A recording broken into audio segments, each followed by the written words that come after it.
नमस्कार. नमस्कार. मनोज, आज तारीख आहे 17 एप्रिल. ऊसाची लावण 21/12/2024. 21/12/2024 म्हणजे येणाऱ्या 21 तारखेला 4 महिने कंप्लीट होतील तुमच्या ऊसाला. बरोबर आहे. तर ही व्हरायटी आहे 15-0-12. पहिली बार लावला तुम्ही व्हरायटी. तुमच्या गावातच ही व्हरायटी तुम्ही लावला, बरोबर आहे ना. तुमचं गाव सावळसूर आणि या ठिकाणी आपण ग्रीन प्लॅनेट कंपनीचं एक डोस टाकला जमिनीतून. भूमी पॉवर, क्रोम आणि पोटॅश हे पेरचना टाकला. नंतर 19-19 ग्रीन पॅन्टचं आणि ग्रो नायट्रोची 2दा फवारणी झाली, बरोबर आहे का. हे प्लॉट किती एकर आहे? 1.25 एकर. 1.25 एकर.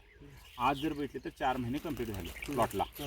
आता 4 महिन्यामध्ये आपण एक तिथं सोडलंय ऊस.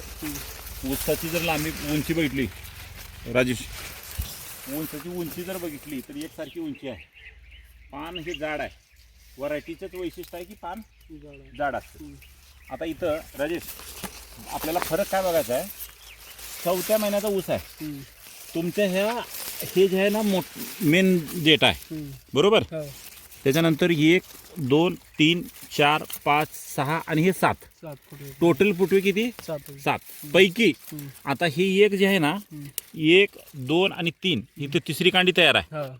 आता हे फुटवा आहे, हा सुद्धा 2 कांड्यावर आला, हा सुद्धा 2 कांड्या तयार आहे, हा 2 कांड्यावर तयार आहे, हा 2 कांड्यावर तयार आहे. म्हणजे आपले टोटल फुटवे निघाले 8 पैकी 5 ऊस तयार आहेत आता सध्या.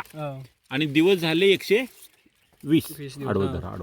आडवदर म्हणजे आपला जो रेशो आहे की नाही फुटवा निघण्याचा आणि कांडी धरण्याचा, जर कांडी बघितली तर जाड आहे आणि उंचीमध्ये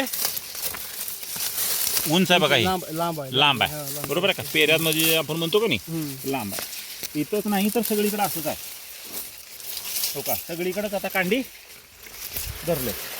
एकदा डोस झालाय, आता नांगरपाळी तुम्हाला करायची. प्लॉट पूर्ण हिरवागार आहे, बरोबर. उंचीला जर बघितलं आपल्या आता तर तो डोक्यापर्यंत आलाय. ग्रीन प्लॅन्ट सोडून दुसरं काय टाकलंय का? नाही, दुसरं काय. ठीक आहे. नंतर 6 महिन्याला आपण बघूयात काय होतं.